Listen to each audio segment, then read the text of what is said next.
If you've ever been to a technology conference, you know how crazy it can get. There's hundreds of people to meet and dozens of events to attend. Now, I want you to imagine that you're a conference organizer. This is Alex. Alex is a conference organizer, and he plans conferences year-round. So when I spoke to Alex, I asked him, what are your problems? And he said his biggest challenges are two things. One, to make sure he gets the right people to come to his conference. And two, he wants to make sure that the people at his conference have an incredible user experience. But Alex isn't the only one with this problem. There are over 300 technology conferences in the US alone, and every single one of them has an Alex. What this means, if we turn our heads globally, is that there could be a whole lot more conference organizers with this exact same issue. So, how do we solve Alex's problem? Our solution to Alex's first problem is a wearable wristband that every single conference attendee wears. When they meet each other, when two conference attendees meet each other, they shake hands, and we capture that moment. And that moment is a data point. And that's a data point that we use to solve Alex's second problem by giving him a very powerful software application that allows him to plan for future conferences. I'm going to hand it off to Afzal, who's going to talk a little bit more about our technology. Thanks, Al.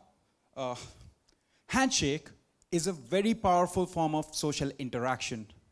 And Hummingbird is a device which captures each and every handshake and enables a smooth interaction. Now I'm going to show you the exploded view of our device. During a handshake, the accelerometer senses the motion and Bluetooth device scans for the nearby devices in a similar motion. And if there exists any such case, then the user is notified by a vibration as well as a notification on his phone. This wearable device is connected with a more powerful online platform which will enable users to understand, to connect, to meet and follow up with their professional networks. Now, Sal and Dakota are going to help me to show the live demonstration, and we'll see the real-time notification on our device. Thanks.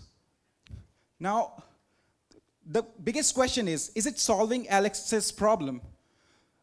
The first problem Alex faced is to identify who is the real person to approach, who's the ideal attendee. So Hummingbird can actually find out who are the biggest movers and shakers in the industry.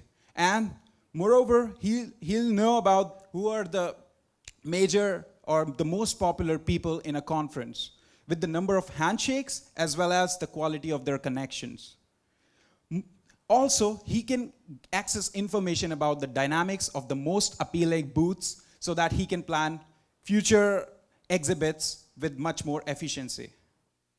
Secondly, Alex wants people to come back like any other organizer. So he wants to ensure that they have a memorable experience.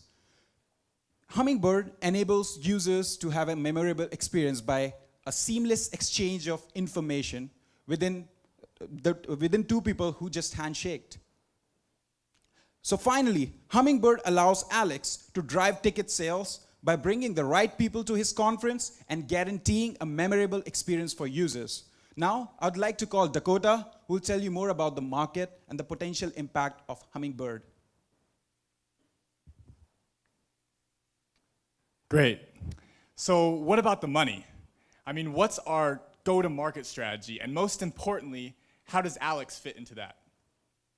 So for the first 3 months, we're planning to target MTech. MTech is a technology conference with less than 500 attendees in general. Now, when I say we identified MTech, I mean action. Just yesterday, actually, we contacted Alex, emailed him these exact same slides, and within 30 minutes, he emailed us back. He was interested and wanted to follow up a meeting about our product. I know that this is supposed to be like a 2-week boot camp for startups, but we don't care. We want to make money right now. As for pricing, we're selling to Alex for $8,000 per conference for the first-year pilots. And then once we have a more established user base, we'll up that to 3.5% per ticket price. Now if you see here, based on our based on our financial models and also based on with our expenditures accounted for, we're looking at about 70 million USD in annual revenue over 6 years by our 6th year. Now 70 million USD in revenue. That's good. But good is just good. And we want great. So up until this point, our main income has been coming from our B2B model. This is Alex. But we believe in the long term, our main income will come from the end users. The end users being the yous and the me's that are consistent conference goers. People that are willing to spend significantly more each month, just like we do for LinkedIn Premium, to get statistics and analytics, just like Alex gets, but on a more private and personal basis.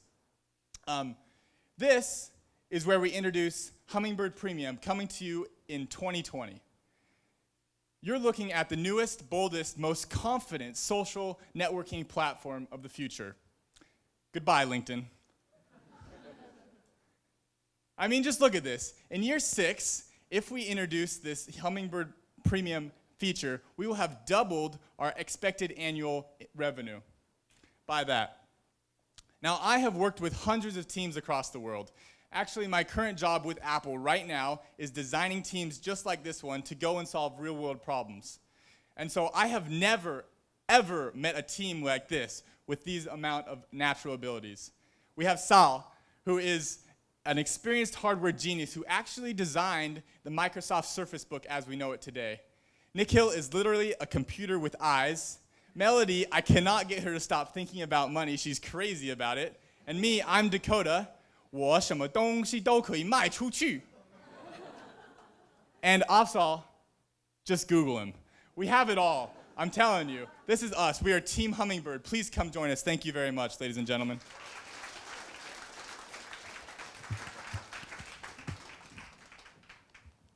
Thanks, guys. All right, over to judges. Okay. Hello. I'm sure Alex will be very interested, but I'm talking about the average people. Do we have a privacy problem here? Would average people be willing to wear the device and let you track him or her through the conference? Yes, we do have privacy setting. So we will have 3 privacy settings, which is not share any contact information, or sharing partially or fully sharing the contact information. So it's really up to the person to decide their privacy. But certainly after the handshake, they will know each other's name. But for contact email, it's up to the person's discretion.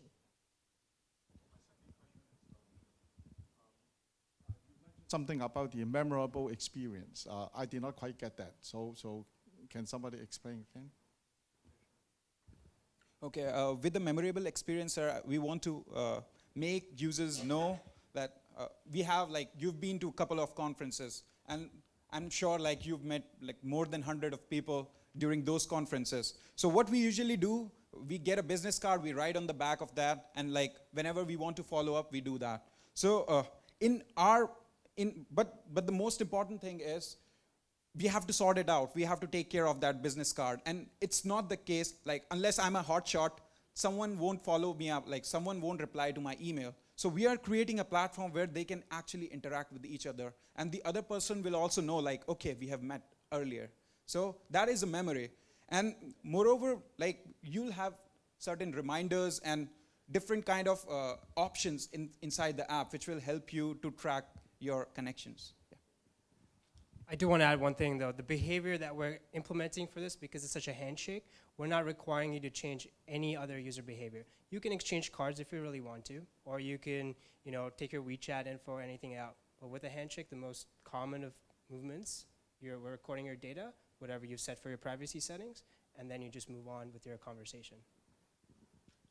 Well, very good idea. I think I will use your product in our conference. Thank you. So you mentioned you can measure the quality of the connections, of 2 people's connection. How can you do that? Okay.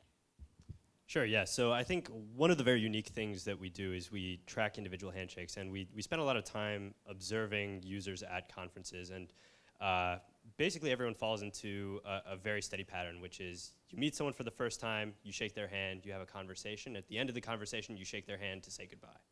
And these two data points coupled together give us a lot of information about the length of your conversation, sort of who else was in the area, where you were.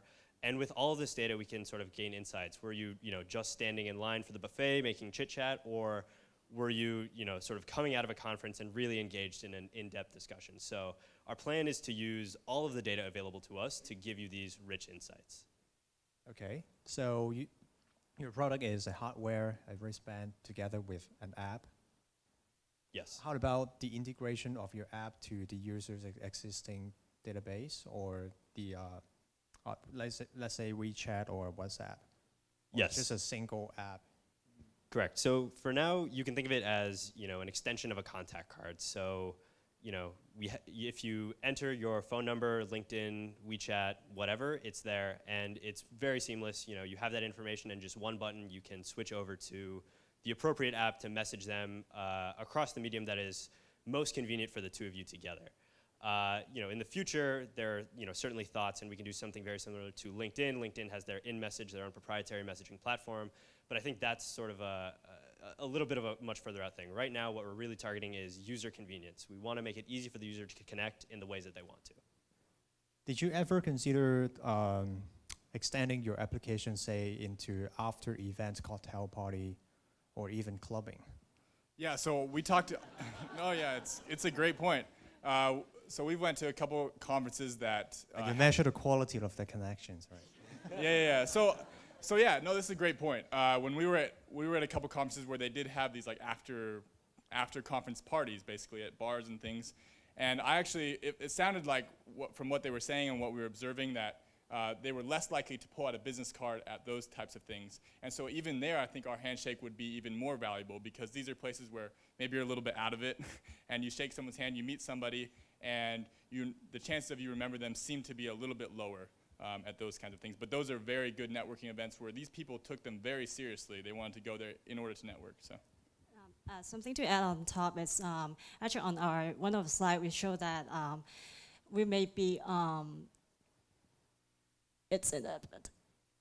we may be collaborating with smartwatches. So once the handshaking becomes a trend, then it seems like natural for people that have the Apple Watch to shake hands, and then it's very natural for people to exchange contact in that way without much disruption.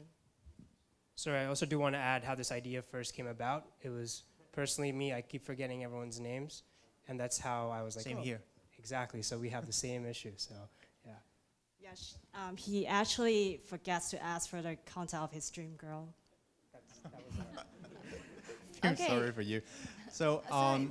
so after this event, I encourage you to keep working on this project. I think there is an opportunity out there. Thank you. Thank you. Great, thank you. I'm sorry, but we're running out of time on questions. And maybe during the break, judges could perhaps head over to the booth to ask more. So right now, the judges' deliberation. Elaine will bring the judges over to an area to deliberate on the results. But before we leave, I'd love to take this opportunity for a photo op. So